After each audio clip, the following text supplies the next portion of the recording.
And we're thrilled that the Jefferson Society has taken the lead to bring this man here. We need to hear what he has to say.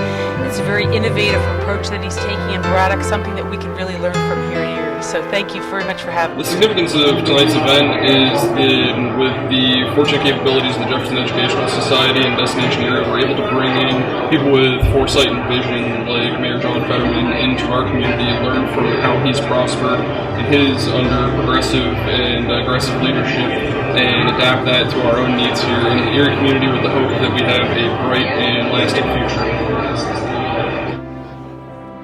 In the words of Mayor John, ideas can change the world. So we are in an appropriate venue for that, the Jefferson Society. So who do we have here tonight? We have a man by the name of John Fetterman. I'd like to be called Mayor John. Of course, he's 6'8", 350 pounds. I think we would call him anything he would like us to call him. I'm a nice guy, really. John hails from Pennsylvania, from New York, but he's the mayor of Braddock, Pennsylvania. And Braddock, as you may recall, is a small community, a borough, in fact, about 10 miles east of Pittsburgh, down along the Monongahela. In fact, Erie County has something in relationship with Braddock, and that is George Washington.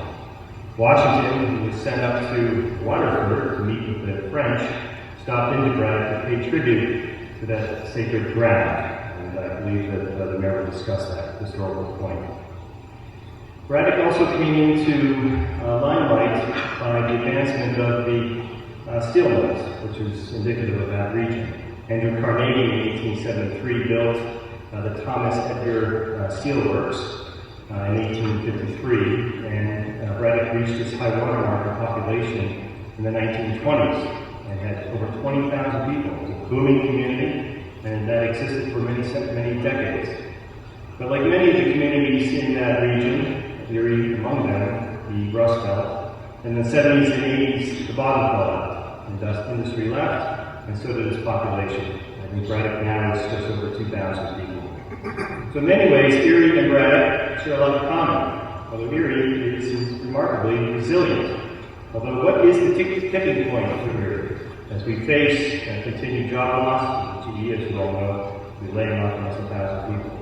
So hopefully tonight we'll be able to plot some ideas that will be part of the conversation on how to face these challenges of our region. As I mentioned, John is from York, Pennsylvania. He got his bachelor's degree from Albright University, or Albright College, in 1991. He also received a master's degree in public policy from Harvard University. Shortly after that, he found himself working for AmeriCorps and ended up in Braddock, Pennsylvania. And his job was to try to encourage young people to get their GED, a remarkable task. While he was there, he threw his hat into the ring to be the mayor. In 2005, John from York, Pennsylvania, became the mayor of Braddock. Braddock has an interesting structure. The mayor has basically two functions: to break a tie on council and to basically guide the police. I think his salary at one time may have been about $150 a month. I don't know if that's changed. No. So all the politicians are here, not doing too bad. John is in many ways a controversial figure. He's been on TED Talks, he's been picked up across the media board, whether it was on New York Times or the Atlantic Monthly. He has done things in a way that is not necessarily in the spirit of our democracy. But he has said something that I think Teddy Roosevelt captures quite appropriately in his poem, The Man in the Arena. Because John is definitely that person. Because it's not the critic that counts, it's not the man who sits on the sidelines and says to the doer of deeds, "You've missed this." He is the man in the arena who's getting knocked down and stands up and engages the fight. And if he fails and comes short again and again, at least he has failed greatly. And that, after all, is all we can ask for our public officials. It's a real pleasure to have Mr. Fetterman here in Erie to talk to us about his story in Braddock, Pennsylvania. Ladies and gentlemen, would you welcome Mayor John.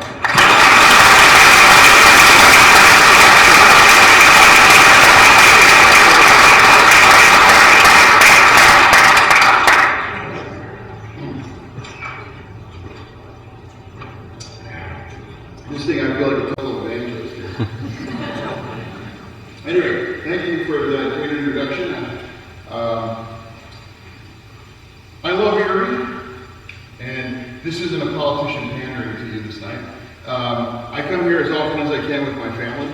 In fact, my family are at the Sheraton at the Bayfront, enjoying all the amenities that is Erie, and we try to get to Presque Isle as often as we can. So hopefully you will come to care about my community when I'm done. Then that would make it a mutual admiration society, because I'm a big fan of your community. So the introduction, I've never saw myself or felt myself as controversial. I don't know why that label might follow me, because I don't think what we're doing is particularly controversial or esoteric or anything of those. And we're going to go through some of those and just kind of discuss the art of what's happened in the past, what happened in the recent past, and what is happening now. So without any further ado, that great introduction got us through a couple of these slides. So why is Braddock famous? Why is Braddock an important community in the history of this great country? Well, for starters, it is we're at the start of the French and Indian War. So General Braddock, an English general, thought he was going to go kick a lot of Native American rear end, and he got the tables flipped on him, and he ended up getting mortally wounded, and 600 of his troops were brutally massacred right where my home is, quite literally. My last name is Fetterman.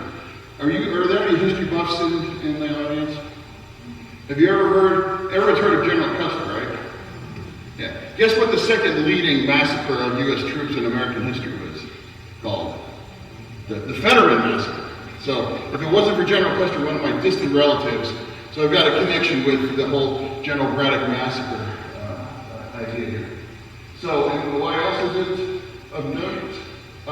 It's because Andrew Carnegie, the richest man that ever lived, started his steel empire right here in our community. In fact, in my current home, I live directly across the street. And let me tell you, it is hell with the lid taken off, is how they describe Pittsburgh and the steel production process. This is what my community looked like in 1955. If you stripped off that label and put New York City, you put Chicago, you put any major metropolitan area, people wouldn't even look twice at you. It was an incredibly bustling, incredibly prosperous community that had virtually unlimited access to goods, services, whether it's dairy, whether it's breweries, whether it's barbershops, whether it's restaurants. The expression was, if Braddock doesn't have it, you don't need it. So I went back in time and I went through the 1949 business directory and just kind of took a casual survey of what was in town. Bear in mind, geographically speaking, my community is only 2/3 of a square mile width, so it's very geographically dense. So you had 30 tailors, 36 real estate agents, 14 furniture stores, 14 standalone furniture stores in a community less than 2/3 of a square mile big. That gives you an idea of the commerce, the density, and what was going on in that community during its heyday. Fast forward to 2012, 2013, all those numbers dropped down to zero essentially. Braddock has had a massive implosion, unequaled and unrivaled in American urban studies. Braddock lost 90% of its population. It went from a community of 20,000 residents, like you just saw, to 2,300 residents now. And it is considered the poorest community in Allegheny County. For those of you in western Pennsylvania here, Allegheny County encompasses Pittsburgh. It's about 1.2 million people. And our community is literally at the statistical bottom of that food chain, socioeconomically speaking, in our community. If you look at that at a laser here, if you look at that income level, 17.5 compared to almost 51,000 nationally. So you can see just how severe the poverty is in our community. Unemployment generally trends, as it says, 2.5 to 2 times higher than the national average. This is a great picture of what Braddock used to look like in its heyday magnificent architectural specimens. You have a lot of these here in Erie. Buildings like they just quote unquote don't build them like that anymore. And these line Braddock Avenue up and down. And what happens when 90% of your community is in a landfill is 90% of your population is gone, these buildings become vacant, they become hopelessly dilapidated, and they have to be torn down. And what you're left with is a legacy of empty star glass. This is another prime example of Braddock Avenue property. The sad thing about this picture is that this building wasn't being torn down. It actually blew off in the back after a thunderstorm a couple years back. So in other words, the 90% that we have, that's gone, the 10% that remains isn't exactly what you'd call in great shape. Before I took office in 2005, I took a headline sample. I went to the Pittsburgh Post-Gazette and I typed in Braddock, just as like an informal study, and found what would come up. And as you can see, I just took a random sampling of those headlines. Stabbings, murders, drugs.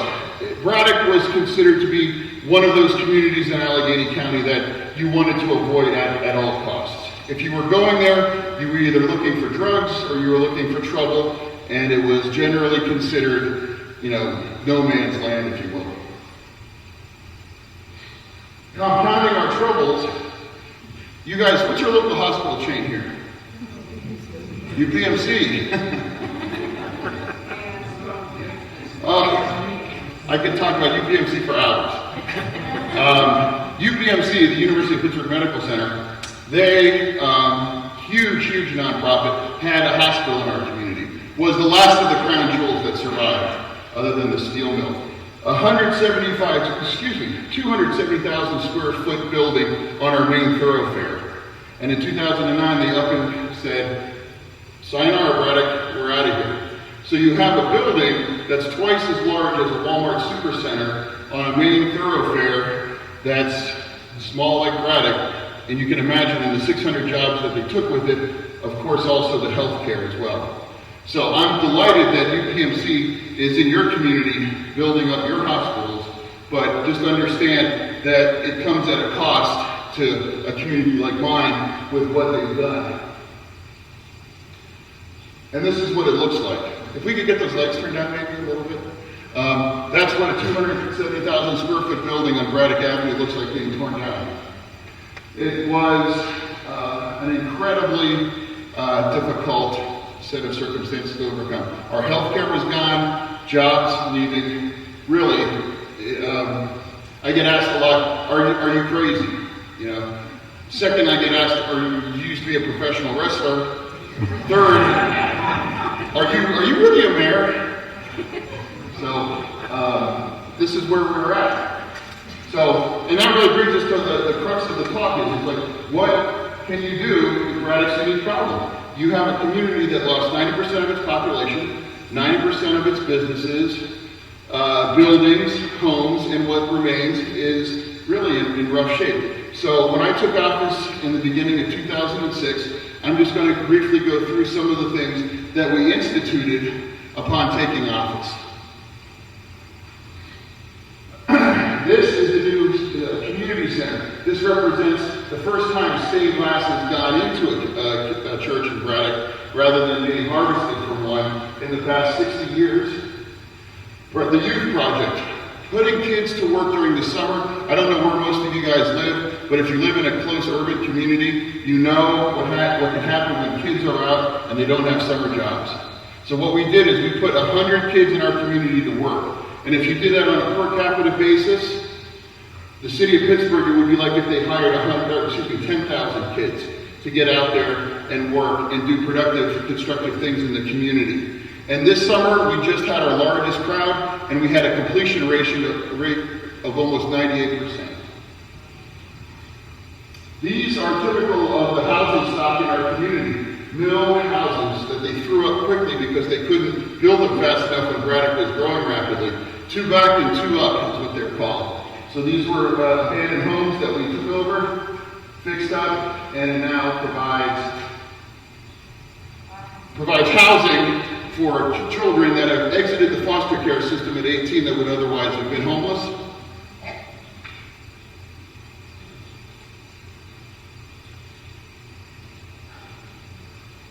This, it's sad to say, was the largest uninterrupted parcel on Braddock Avenue. And as you can see, it looks like a jungle. You also get a chance to see the incredible vestiges of what Braddock's architecture in downtown used to look like. This right here was the Braddock National Bank. At one point in time, it was the 7th largest capitalized bank in the country. Think about that. The 7th largest capitalized bank in the country. Andrew Carnegie himself had an office in it. And now it's on a main thoroughfare across the street from a jungle. So what we did was we turned it into a 4,000 square foot playground. When I took office, if you can believe this, my community did not have a single functional operational playground for its children.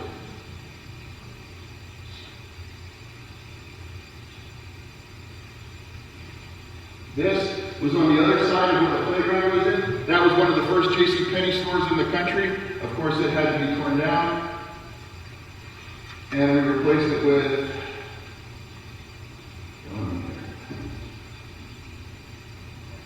again, the playhouses for the children in the community that, again, otherwise did not have a functioning playground to work with. This was one of, I believe, close to 20 hotels in our community on the main avenue that once again became past the point of no repair. We had to tear it down and turn it into a 2-acre urban farm that provides jobs and fresh produce as well as beautification on Braddock Avenue. This was our welcome sign when I took office. For those of you that can't read that, that's Chris. The welcome to Braddock compliments of the Chris. So that is not the kind of handshake that you want, you know, for businesses and people that are new to your community. And we did have a significant gang problem, you know, as well. So of course that was emblematic, and what we did right away with that was we created a sign that the young people themselves built, which is a 12 by 12 mosaic sign that won Neighborhood Art Installation of the Year for Pittsburgh Magazine back in 2009. This was an abandoned schoolhouse, you know, on Braddock Avenue that we turned into the only art gallery and performance space in the 4 to 5 pound radius.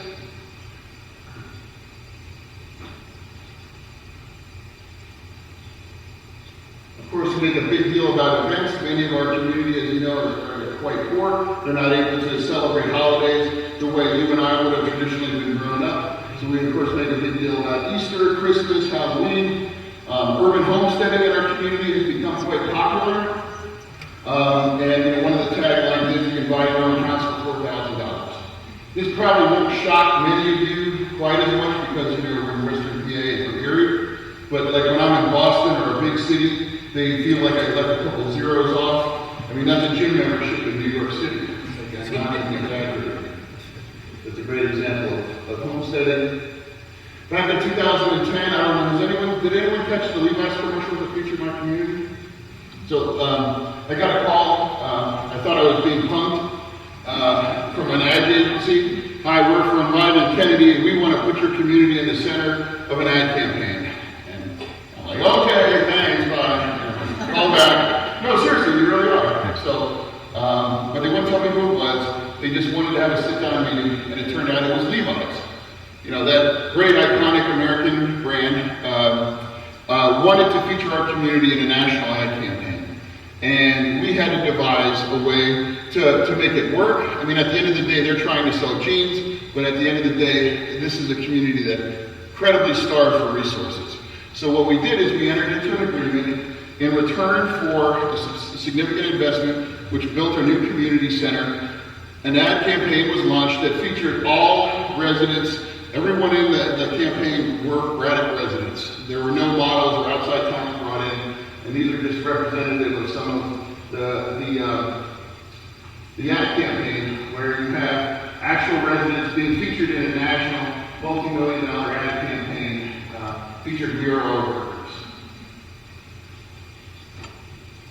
So moving moving towards more recent developments. As you saw, right there you have a giant scar in Braddock where the hospital was torn down. We were pleased to announce that working with various parties, we have a new $20 million redevelopment plan that's being built. I regret I don't have a picture of it. I was in a bit of a rush.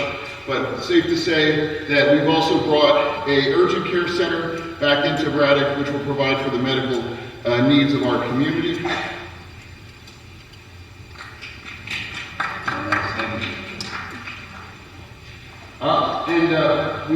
This is the last person that was shot in my community. I don't ever want to put forth this notion and idea that it's sunshine and lollipops, and that, hey, I got this, because there's always that element.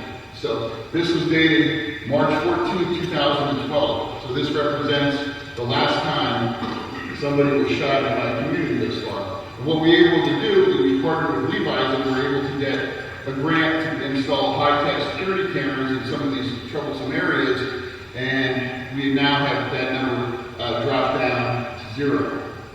The Carnegie Library in Braddock was the first Carnegie Library in America, and it now is also now a historic landmark. We had the ceremony a couple months ago. So, if you can imagine, the library itself was on the demolition list. It was 2 weeks away from being demolished. And much of the rest of Braddock was. How many of you in here know of a building that was demolished that shouldn't have been demolished? Or do you know of a building that was saved and now it creates all this value and redevelopment around it? So I'm a big fan of saving what can be saved. Again, unprecedented youth engagement. Every week during the summer, we take the young kids that aren't part of the employment program, we send them to the zoo, we send them to the movies, we engage them in arts and crafts. We provide free lunches and support them in ways that tragically many of them are not supported in their homes. In the new community center, we renovated and installed a brand new boxing gym. We have 3 or 4 golden gloves now. I got through the president there last year. That's my son down there. My son right here, who right there. And a ridiculously attractive wife is someone that looks like this. Anyway, funny story. My son had just injured his forehead, and we were there waiting. Oh my God, there he is. This is great. And he's such a nice guy. He leans down to my son. He's like, "So, what happened to you?" And my son stuck his tongue out at the president of the United States. And I was like, "Carl, you can't do that. He's the most powerful man in the world." There. So he took it all in great stride. But again, it really was an honor for our community to have the president. Anyone a professional wrestler? I was the stand-in for the Big Show. Who's filming it? So people often mistake me for a professional wrestler. Now I have proof that that's justifiable. Our young people, since our community does not have a restaurant in it, the young people opened up their own cafe that produces healthy food, coffee, espressos, cappuccinos, whatever. Bees, it turns out, love abandoned houses and buildings. We have a plethora of them in Braddock. So what we did was we harvested those honeybees and put them in our own small-scale apiary, and we teach beekeeping to kids in middle school. And the program has grown and become so successful that this past spring, it won the Governor's Award for Environmental Excellence for 2013. To put that in perspective, it's the only school in the entire state of Pennsylvania to win this incredibly prestigious award based on insects living in abandoned houses that were initially being just torn down. Does anyone like the pogo stick? I know I don't. That'd be a scary thought. But did you know that extreme pogo exists? So what they do is they have, it's a legitimate society, and it's an extreme sport. They have these turbocharged pogo sticks that can go 11 feet up in the air, and they do all these kind of ridiculous tricks. I get a lot of weird phone calls. This was one of them. There was like, "Hi, we're the head of the Extreme Pogo Society, and we want to come to Braddock and film our next video there." We film videos in New York, London, Rio de Janeiro, and now you guys. So, okay, yeah, Rio and Braddock, but it was an incredible experience because they handed out 3 pogo sticks to the kids, and it was, again, just one of those amazing, weird events that just happened out of nowhere. This was confiscated about a month ago, in our community. So we could have made the news. We had extra patrols out that night. We were able to take this off the street. Depending on how you feel about guns in America, my contention is this should not be in the hands of a 17-year-old. Because this is how communities make headlines. And I'm just grateful that we were there to intervene. I sent pictures of my privates to women that were not my wife. That's Anthony Weiner. Never mind.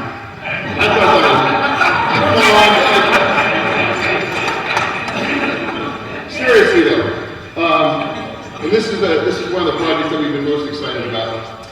It's called the Free Store, and we have 2 cargo containers on Braddock Avenue that is stocked with cast-offs, items that stores cannot legally sell. For example, the Carter's outlet in Grove City, or the Carter store in Pittsburgh, can't sell a lot of clothes that are returned, whatever. So they give this to the store in Braddock, and we pass it out free to kids. We are part of a network that gets diapers, strollers, car seats, you name it. And we've been able to eliminate whatever you want to call it, clothing insecurity for any child in Braddock through these kind of partnerships. Whether if you have a baby, we can get you set up. If you have a 3 or 4-year-old like I do, they don't have to go without clothes, especially since the clothes, they are like new, but they would otherwise be thrown away. It's remarkable in this society what gets thrown away that could be used for so many other different things.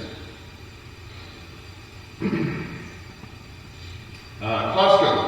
There's no Costco up here, is there? I love Costco. And does anyone else share my love? Thank you. Anyway, fantastic company. And what we developed was a partnership. They had all this great prepared foods, and they have a corporate policy that says that when it reaches its sell-by date, meaning that there's still several days left of where it's perfectly good, they have to throw it out. So we said, wait a minute, I have a pickup truck, I'll come pick it up. And every day I get a call from Costco, and this picture was taken this morning before I came up to Erie. We have all but eliminated food insecurity in our community and replaced it with high quality food that would have otherwise gone into the dumpster, which is the greatest tragedy of all. I mean, most stores would sell this stuff, at a premium price. Meanwhile, it was going into the dumpsters. It's perfectly fine. And we are able to now, all the homes and households, to eliminate, again, food insecurity in town. This is a shot from our community day that actually just happened last weekend. We had over 1,500 people come out for it. Not a spot of drama, just a fantastic event that was, again, brought back. We hadn't been in a community day for about 10 or 15 years before I came back. Who here likes movies? I don't know, I do. Anyone here a Christian Bale, Batman? So, okay. Again, another weird call I got. I was at Costco, and I got a call, and I said, hi, this is Scott Cooper. I directed the movie Crazy Heart with Jeff Bridges that won the Academy Award. I'm like, okay, good, thank you. Called back. No, really, I'm just kidding. This is Scott Cooper, and I've been to your town, I got inspired, and I wrote a movie, and we want to film it. We have to film it in your community. What can we do to get this going? Pennsylvania, as you probably know, has tax credits that encourage film industry to shoot films here. And what ended up happening is we had this fantastic film starring Christian Bale, Woody Harrelson, Forrest Whitaker, Sam Shepard, being filmed in Braddock, and actually takes place in Braddock, Pennsylvania.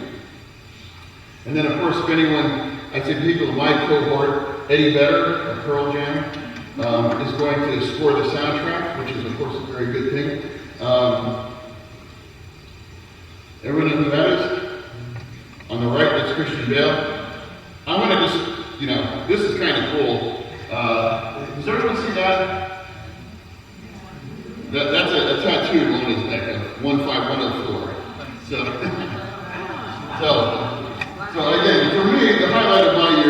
my tattoo on Batman's neck in the movie trailer. So, but seriously though, it really kind of is going to put the community really, front and center on a national stage, because the studio believes this is going to be an Academy Awards certainly nominated movie. I think it's going to really put Western Pennsylvania in a lot of conversations, because it's going to showcase, this incredible landscape and history that I guess we kind of take for granted here.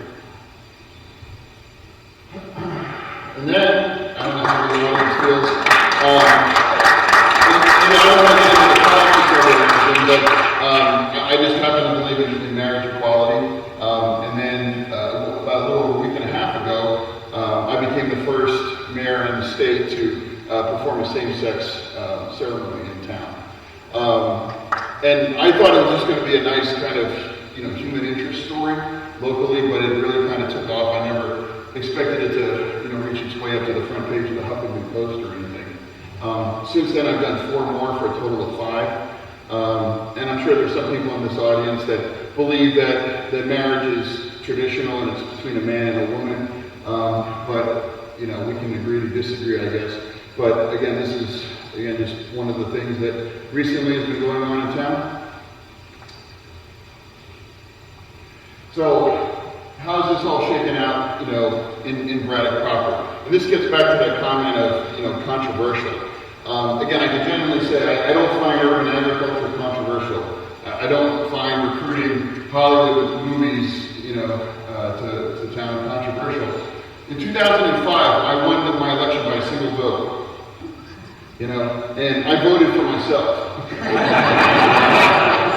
So, I'm proud to say that. It's like, again, you can look it up. It's the honest to goodness truth. The real truth is that it was actually tied, and there were 3 provisional ballots cast. And if you're not sure what a provisional ballot is, that is, they don't find your name on the list, but they let you vote. And 2 of them were tossed. So it was 1 provisional ballot that made the difference. Otherwise, I wouldn't be standing here in front of you. So, and some of you might be like, damn it. But seriously, when you look at voting laws, that are being passed today, I say every vote counts. Well, my career is living testament to that. So I was up for re-election in 2009, and I ran against another lifelong resident who happened to be African American. Braddock is 80% African American, and I was fortunate enough to win by a 2-to-1 margin in 2009. 2.5 months ago, I was up for re-election again. Ran against another lifelong resident. Ran against me, and I won by a 3-to-1 margin. So, I don't consider that controversial. I consider that, I guess they like what's going on. And that doesn't seed myself with confidence or any kind of arrogance. As you pointed out, I make $150 a month. So you're not in it for the money. You're in it because you genuinely care about the community and it's public service. So when I see congressmen making $200,000, I don't have health insurance. So it's something that's very dear to me. I'm fortunate that I can do this job full time because I come from a family that I'm able to support myself as well as I live frugally. But at the end of the day, you're in it because you love it, not because of any perks or anything along those lines. So, to me, the ultimate barometer of the initiatives of what any city tries to implement are crime statistics. And as I pointed out earlier in 2005, Braddock was really kind of off the chain by that metric. So what I did is I called, or actually my police chief, called to 911 from the center in Allegheny County. And as you can see, 7,100 calls for service in 2006. That is extraordinary. So, and as you can see, every year, as policies and things were implemented, we had a steady drop off to, we're down by a factor of half. And in December 2012, we had the second lowest call on record. This past July, just 2 weeks ago, we did not have a single shots fired call. which is the first time that's happened in probably 30 years in Braddock. So very gratifying.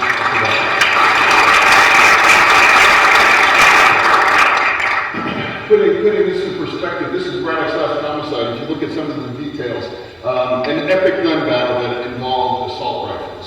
I was at the scene after it happened, and let me tell you, when you stood over people that have been shot by these weapons, you develop a whole new level of understanding of what these things can do. So, this past May, we were thankfully able to celebrate more than 5 years now without a murder in town. So, we're very... So, again, I don't consider that controversial either. I consider that... Michael Nutter, the mayor of Philadelphia, has a great line. It's like, you know, people also have a civil right not to get shot.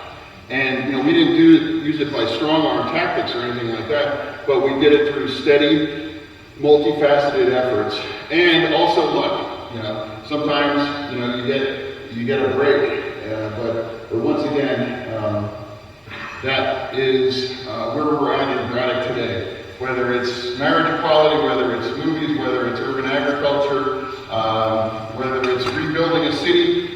Detroit, for example, is in the headlines for declaring bankruptcy. We've been in Municipal Act 47 bankruptcy now for, well, I had a mullet and was listening to Poison when we really entered into it. You know? So it's been a while. So we've been dealing with a lot of the issues, the distillate, if you will, of actually where Detroit has ended up now. So I like to think things are relevant. I feel like I have the best job in the world because I'm able to take, you know, my educational background and my personal beliefs and kind of fuse them into a job, if you will, that thankfully we've also been able to tease some results out of. However, that's to say that, you know, we've got decades and decades of work in Braddock to go. You know, when I go to cities and give this talk, people invariably, wherever I'm going, leave feeling much better about their own community. You know, like, you know, I'm like the homecoming team that always is going to lose, so the alumni can cheer. You know, because chances are where you live may have gone through some economic downturn, but you haven't lost 9 out of 10 buildings on your main thoroughfare. You're not the poorest community, one of the poorest communities statistically in the country. And you don't have a giant steel mill, you know, on your main thoroughfare either. So, you know, with that, I want to thank my hosts for inviting me on this lovely evening, giving me another excuse to come up and enjoy your fair city, and I thank you for your time.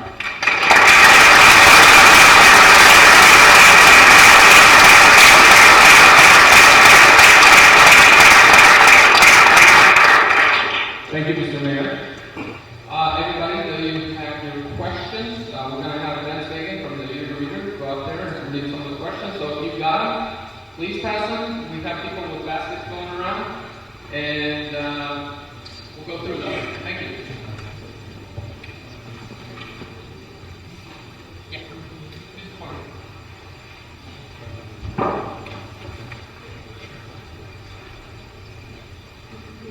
Thank you again for coming here this evening, and can everyone hear me okay? How about now? Testing. Nothing? How about this? All right. How about now? Was there anything that you would not consider or put on the table in regards to improving your community? Anything that I wouldn't put on the table? Would not consider? I mean, I wouldn't consider breaking the law. I wouldn't consider doing anything, you know, extreme of that matter. But I also know the philosophy that you're not going to win everybody over by, you know, handshakes and you know, helping folks get their GEDs. There's a certain segment that unfortunately does not want to play by the rules, and those issues need to be addressed. So, but of course, there's been nothing. You know, actually complaints against the police have dropped off to essentially nil since taking office compared to before. So. Thank you. What are the effects of the initiatives for been on the adults and their families? Well, like for example, the summer jobs program, in some cases, that's the only paycheck coming into the household at the time, which is sad. Depending on where you come down, you know, there's too many people on food stamps. There's too many, whatever levers you want to pull in terms of public assistance and the safety net. Does the safety net become a hammock and that kind of thing? The reality on the ground is that you have a lot of people living in circumstances that I don't believe anyone in this room, regardless of your political affiliation, would want children involved in. I know I sure wouldn't. And with some of the wraparound services that we offer, we've been able to add that level of security to those folks. A sad trend that I see continuing to grow is grandparents raising kids. I can't tell you how many customers, at the free store are grandmothers raising 3 or 4 of their grandkids. And, that is, to me, like one of the saddest outcomes for society, because the kids are obviously irreparably damaged. Who wants to be a new mother, at 65, 67 years old? So. Thank you. Being in Act 47, where did you find the money to implement a new community center, extra patrols, youth projects, etc.? The new community center came from Levi's. They made a very generous donation, so we were able to take what was an abandoned church across the street from our Carnegie Library and turn it into a community center. The community center is named after a little girl. Her name was Naya Page. Naya was as old as essentially my daughter is today, just over around 2 years old. Worst thing I've ever been involved with in my entire life. We got a call that there was a missing toddler. And of course, everyone's out there in the woods searching, checking abandoned houses. Come to find out that her father, sexually assaulted her and tried to dispose of her by wrapping her up in a blanket and leaving her out in the freezing cold that night in February. It was 4 degrees out. And she was found the next morning with footprints, where she was found. So she was alive when she was abandoned. And that, to me, is the worst thing I hope I leave this world ever seeing. And to me, is this date right here on my arm. And it required an immediate and forceful response from the community that act of barbarism, something good has to come from that. And that community center in Levi's is what enabled us to do that. And in terms of other patrols, they come out of my pocket actually. Our officers' starting salary when I first came on board was $7.86 an hour. I'm not making it up. And because we're Act 47, we don't have a full-time police force. We're not allowed. We're barred by law.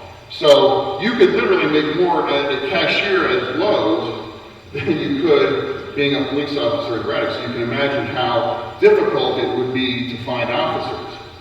So, in fact, our kids in the summer program started out making more money, than our officers were making in 2006, which is crazy. So, thankfully, we've been able to up the pay. But, for example, where those guns were confiscated, that was an extra patrol that I actually pay out of my own pocket because we need that extra visibility on Fridays and Saturday nights. How do you deal with code enforcement? How tough are you on holding people and businesses accountable? Has everyone seen the movie Apocalypse Now? There's a great line. It's like, charging a man with murder out here is like giving out speeding tickets at the Indy 500. So giving code violations in Braddock is like, giving speeding tickets out at the Indy 500. Some communities you go around and you measure the grass and it's a 1/4 inch too long, they get the knock on the door. Our biggest challenge, quite frankly, is does this family have heat? Does this family have water? Does this family have electricity? We worry about those kind of things, because I constantly encounter families with children living without some or all of those things. And I don't believe anybody in this country, left, right, middle, red, blue, purple, thinks that children, that a utility company could leave a family in the dark and in the cold for an unpaid gas bill of $215, for example. But that's what I've encountered. So in terms of code enforcement, those are the things that we occupy ourselves with. Not, you can't paint this a certain color. Interesting statistical fact, by the way, Braddock Avenue, as far as I know, is the only place that was entered in the Registry of Historic Places, the downtown business district, that it was rescinded, it was taken away, so we could tear down the buildings because they were literally falling down into the sidewalk. So code enforcement, it's really a public safety thing. But we're moving towards, getting people not cutting their lawn, but we're not there yet. Thank you. Can you talk a bit about dealing with the old power structure in the town? How did you bring them on board with your vision? Actually, I didn't. We retired. Because everyone gets a vote, between the mayor and people on council, I was stymied often 6-1 on some of these issues. So we just continued to work forward, and now we have a council in line with my agenda, and the old timers, watching a lot of Wheel of Fortune these days.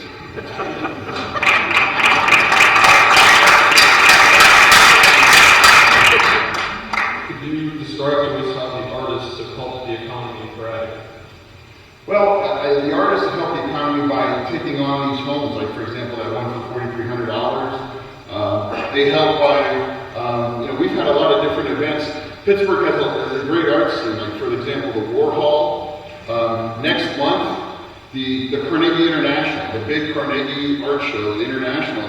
Braddock is one of the featured destinations and locations. And this is the Carnegie International. I mean, this is, creme de la creme of the art world, So it's a driver for sure, but what it also does is it gives people a reason to come out and experience our community. If we in Braddock don't give people a reason to come out and see our community and realize what it is as opposed to what something that should be feared, then that really falls on us. So they're helpful in many ways. And artists, their hallmark is traditionally seeing value in something where others do not. And I submit that Braddock is that kind of seeing that value where others do not. Excellent, thank you. In the same line of thought, many in Erie believe that our industries, as our industries evaporate, arts and original music might contribute to salvation. However, these are largely marginalized and unfunded. What suggestions could you offer the current creative community? I think it's moving along nicely. I spent a lot of time driving around in the neighborhood in Erie, and you see a lot of pockets of that going on. Erie is like a lot of Pennsylvania cities. Beautiful architecture, like beautiful old buildings. And like York, for example, where I grew up, is another example. Gorgeous, gorgeous buildings. And I think as cities like Portland, Oregon, or San Francisco, or Boston, like, how do you afford to live there? I don't know. I genuinely don't know. Like the average apartment in New York City is almost the size of our entire municipal budget, And it's just a box, it's a 2-bedroom box in New York. Whereas, for example, in Braddock, or in Erie, I just believe that a good life is where you find it. And I think that's why Pittsburgh is so much on the upswing, because people realize that it's a great quality of life. You can actually afford to own and participate. Same with Erie. Erie has just an enormous number of assets, and I think things are going to only continue to improve. I just see the Rust Belt hopefully becoming a positive term, not a pejorative one. And I think that is changing. Thank you. How do you get people interested in active citizenship instead of just having them complain about it later? You get that as well, but it's really a small part. I hate to sound overly simplified, but you do what you do, and if somebody wants to meet and help you, and great.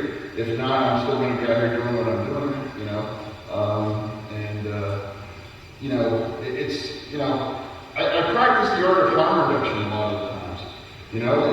like, you know, I've helped a lot of kids get their GEDs, and these young men and women aren't going to go on and be, you know, lawyers or physicians, but they can go on and make $18 an hour at Costco, like that have done so, or, you know, other careers in nursing, for example. So, you know, adult education is a great way to engage citizenship, because then that gives people a stake. If you dropped out of high school and you've never met your father, I mean, there's not a lot of reasons to participate. And I'm only standing here in front of you tonight because young people got engaged, got their GEDs, and decided to vote for the first time. You know, when you win by one vote, you need every vote that you get, you know. And if that election were held 2 years later, I would have lost by 2 votes, because 2 of the young men that I know that voted for me were slain. So. Thank you. What steps are being taken to address the aging population's increased needs for accessible housing and home and community-based services? Well, we've constructed a lot of new units of senior housing, and more is online to be built. In Braddock, we've done something that I feel is innovative. My nonprofit pays for the medical alert bracelets for seniors. You know, that I've fallen and I can't get up. You know, we have seniors 90 years old living by themselves, you know, in the community, and because, you know, what do they do if they fall? You know, we had, you know, a really sad example I won't get into, and that's what kind of, you know, we have probably 24 of our most vulnerable seniors enrolled in that program, where they can always push that button and, you know, we're able to take care of them. And also we deliver groceries from Costco to those that are also food insecure and on really fixed incomes. Thank you. What kind of jobs do the youth have, and where does the money come to pay them? And who do you contribute to the decline in crime to giving these kids or providing them with jobs? The jobs that they're involved in, they learn organic gardening, they learn video editing, they learn civics, they learn local government. They don't put on an orange vest and pick up cigarette butts. You know, these are really engaging summer positions where, I mean, think about that, 98% of the kids completed successfully this year. You know, Google doesn't have a completion retention rate that high, you know? And I think that's attributable to the quality of programming, but it's also attributable that the kids really need the money too, you know? So of course, it plays a part. It's certainly not by any stretch the only reason, but there's nothing better than a 17-year-old who's tired at the end of the day with legal money in their pocket. You know, that's always good for a quiet town. Thank you. Did you say that Braddock has gone bankrupt? And if so, what happened to the pensions? That was long enough ago that they've all been aged out. There aren't any, I think there's only 1 or 2 surviving members from, like, say, the police department. So it's really not a significant expense anymore, because it's been in Act 47 so long. Thankfully, we're about 2 years away from moving out of Act 47, you know, some improvements, but we also have challenges facing us too. Like, for example, U.S. Steel got this really high-priced attorney law firm to work the real estate law to dramatically reduce the property valuations of the mill in town. And we're looking at taking a $100,000 hit a year, you know, a year, because U.S. Steel paid a high-priced lawyer to find some of these loopholes. And, you know, I have a meeting scheduled with them next week, but we know we're going to have to take a hit, you know, and, you know, what do?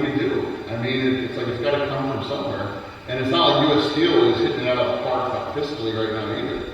So it will continue to be a tough environment. Thank you. Can you talk about your nonprofit, Braddock Redux? Mm-hmm. How did you get the funds, and how did you use them?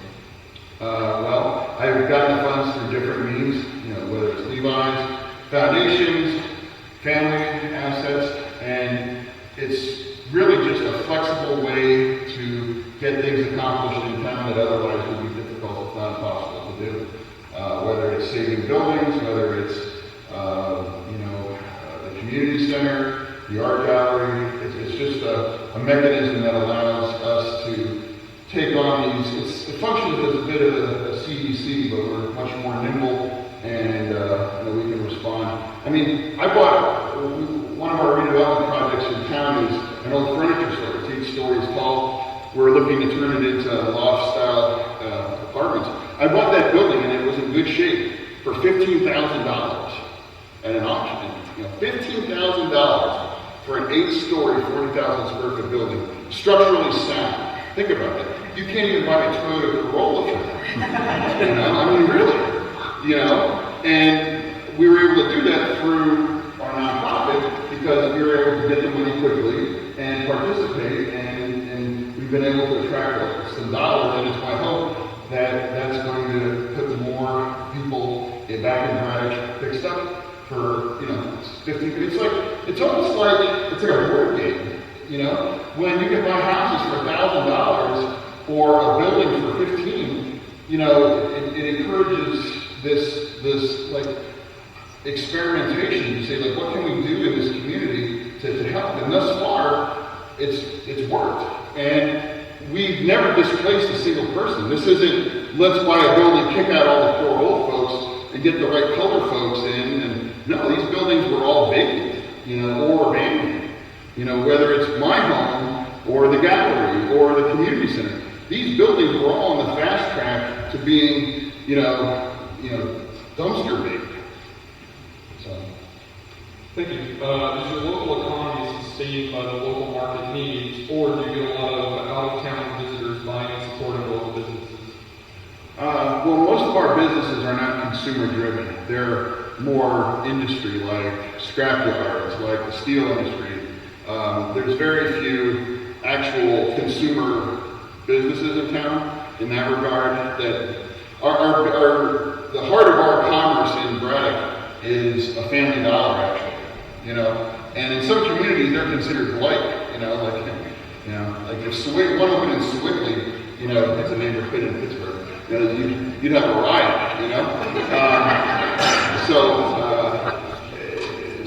but we have, it's no one says, hey, I want to go to Braddock for that Family Dollar. I really enjoy that. We have a lot of niche things, whether it's arts driven or food driven or event driven. So it's not an economic driver at this point. Thank you. What was it like having 20,000 people join so quickly in Braddock? I wouldn't know. I got here, kind of after the apocalypse. So I can only imagine what the old timers, like, again, I know a lot of seniors in their 80s and early 90s. I can't imagine what it must be like. They were, my age at that picture in 1955, like when Braddock was rocking, and they worked at the mill for 40 years. There's one woman who she recently just passed 2 months ago. She came to me at the post office and she says, she doesn't speak English very well, and she said, we both have numbers on our arm. And I was like, oh really? And of course, this is Braddock zip code. She had a concentration camp tattoo on her arm.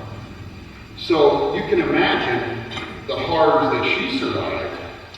Moved to Braddock, her husband worked in the mill for 35, 40 years, and watched Braddock. I mean, they must have thought it was like the end of the world. You go from, prosperity to the end. At that age, you see the entire arc.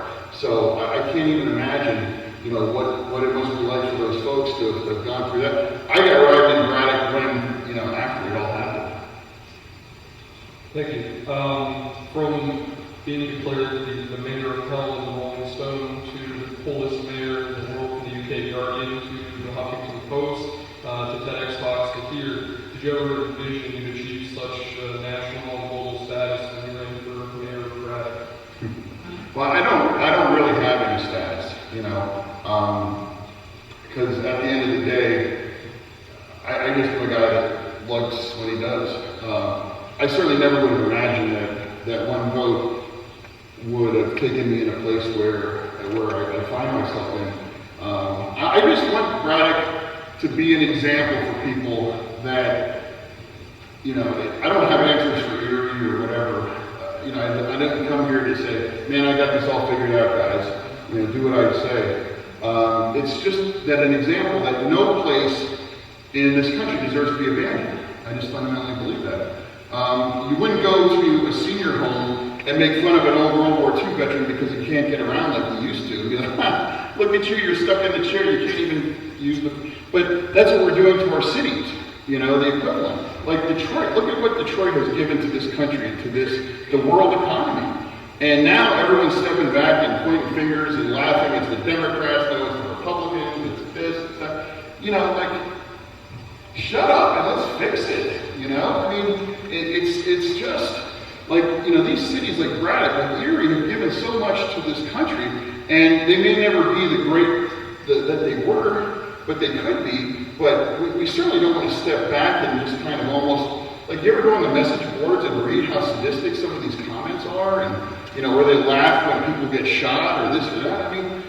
Like, these were great cities, and we need to reinvest in these cities. And there was a comedian that said, they're building roads, schools, and bridges in Afghanistan. When are we going to invade Detroit? And there's a lot of logic to that. And whether it's Detroit, whether it's Braddock, whether it's Erie, whether it's Buffalo, these places deserve the dignity of an investment. And if it's not going to come from the private sector, that's when the public sector has to step in and fill that gap.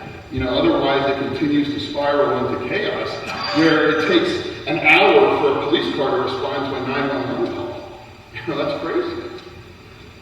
Thank you.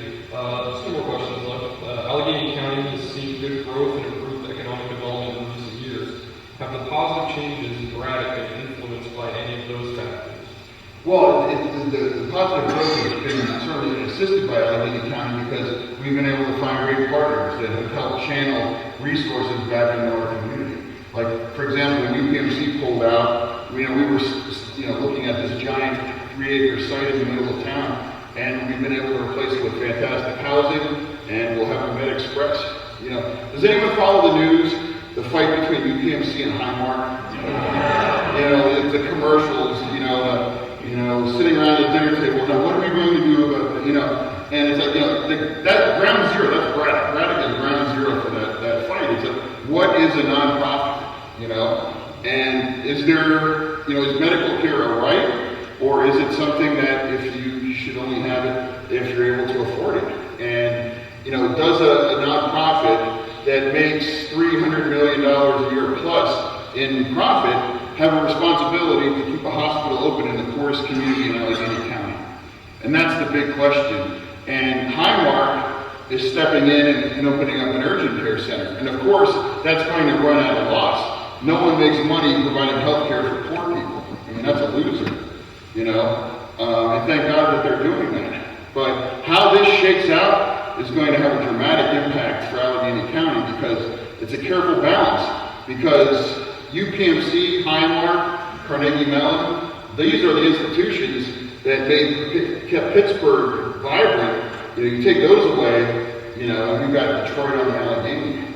So, thank you. Last question. What is your continued vision for Braddock, PA, and how is that vision shared with the public? Really, the thing that I really only care about most is that no one dies and things continue to improve. If somebody would have said, what's your plan 5 years ago, I never would have expected that, we'd have movies being shot there, we'd have Levi. We've had a lot of good things come our way. I think the direction is more important than the plan, and the direction is always maintaining a balance between caring for the community that we have and also trying to attract people into our community to invest, to move there. Like, as crazy as it sounds, like there's a housing shortage in Braddock because there are people, wanting to move there and live there for whatever reason. That's, I think, a result of word getting out that it really is a very organic and interesting place to live. It's not like if you're married with 2 kids and you want great schools, we're not competing for that market. But if it's like a younger, more artistically inclined person, there are neighborhoods in Pittsburgh now that we're actually competing with instead of that neighborhood that no one wants to go to. Mayor John, thank you very much on behalf of the